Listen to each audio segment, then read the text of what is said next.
Está no Diário Oficial de hoje a nomeação do deputado federal Ronaldo Fonseca, do Podemos, do DF, para ministro da Secretaria-Geral da Presidência da República. A informação foi antecipada ontem pelo site Diário do Poder. E o cargo estava vago desde a ida de Moreira Franco para o Ministério de Minas e Energia no início de abril. A Secretaria-Geral foi extinta em 2016 pela então presidente Dilma Rousseff e recriada em fevereiro do ano passado por Michel Temer.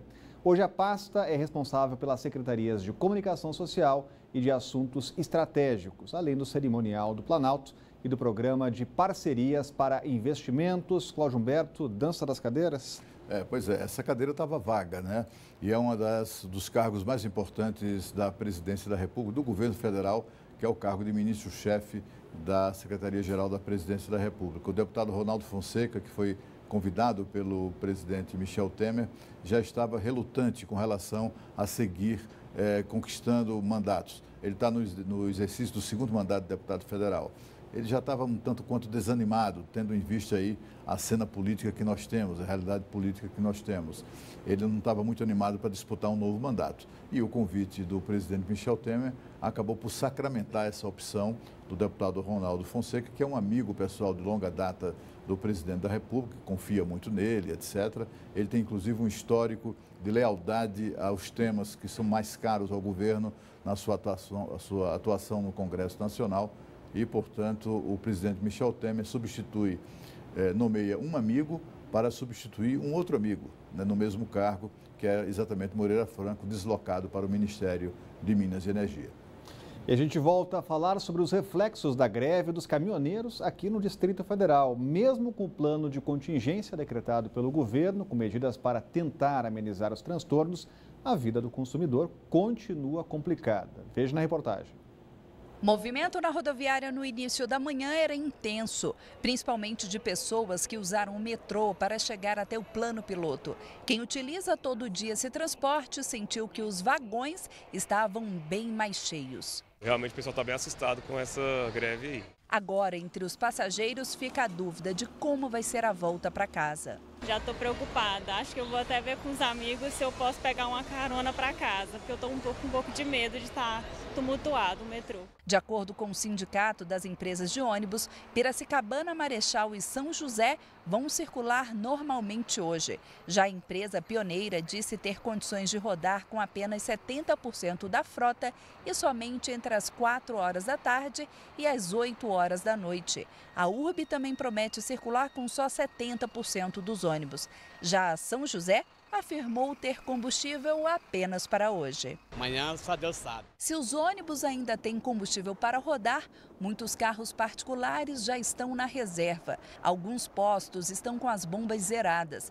E nem adianta esperar porque não há previsão de reabastecimento. O pessoal já pergunta a previsão também, não tem como falar uma previsão certa porque não tem. Mesmo assim, tem motorista que não sai do posto, mas porque não tem gasolina suficiente para tirar o carro do lugar. Eu estou na reserva, se eu ficar andando com o meu carro na reserva, eu vou parar no meio do caminho. Desde as 2 horas da manhã, o Ednilton procura um local que ainda tenha combustível. Estou na esperança, né, de que apareça algum caminhão, alguma coisa, ou vou deixar o carro aqui caminhando de ônibus porque não tem ninguém para vir buscar. Diante da paralisação dos caminhoneiros, alguns mercados têm limitado a quantidade de produtos que podem ser comprados. Para esse empresário que já está sem banana prata e coco verde, essa é a hora do brasiliense ser solidário e levar apenas a quantidade necessária para o consumo. Se todo mundo começar a correr para o supermercado comprando mais que ele necessita, vai faltar para o próximo. Diante do caos que vive o Distrito Federal,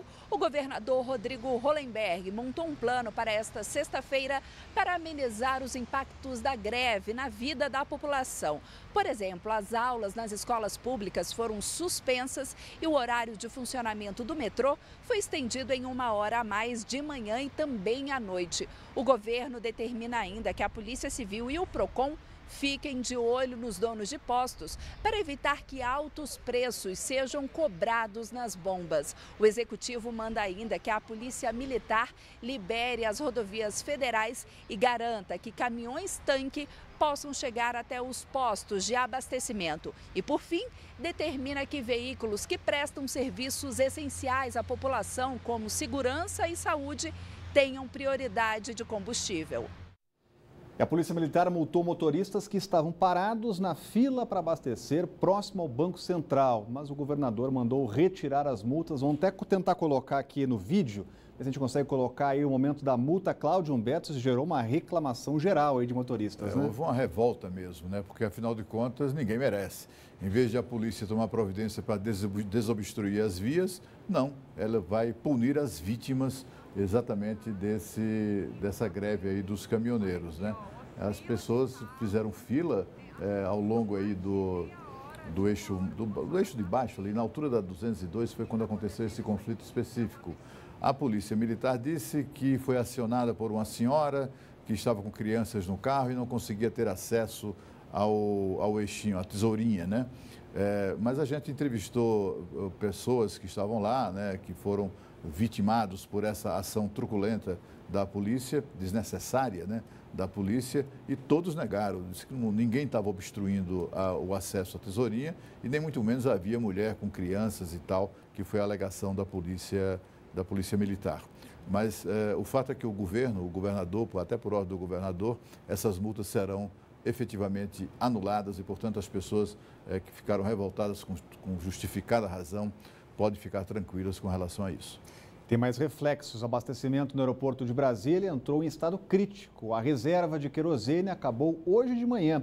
Aviões que pousaram precisando de combustível ficarão em solo até que o fornecimento seja normalizado. Vamos ao vivo. Camila Lopes tem mais informações, está lá no aeroporto. Como é que está o movimento por aí, Camila? Boa tarde.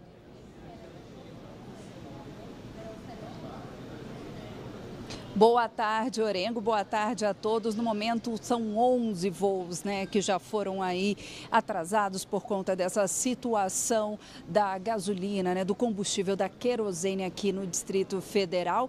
E aí, 9 voos precisaram ser cancelados durante toda a manhã. A gente vai ajudar aqui o telespectador. Eu aqui, partindo de Brasília, seria Teresina da Gol, Congonhas Latam, Guarulhos da Azul, Campinas Azul e para Miami da American Airlines. E chegando aqui no Distrito Federal, seria Congonhas da Latam, Guarulhos Azul, Confins também da Azul e Miami American Airlines. E a situação é exatamente essa, né?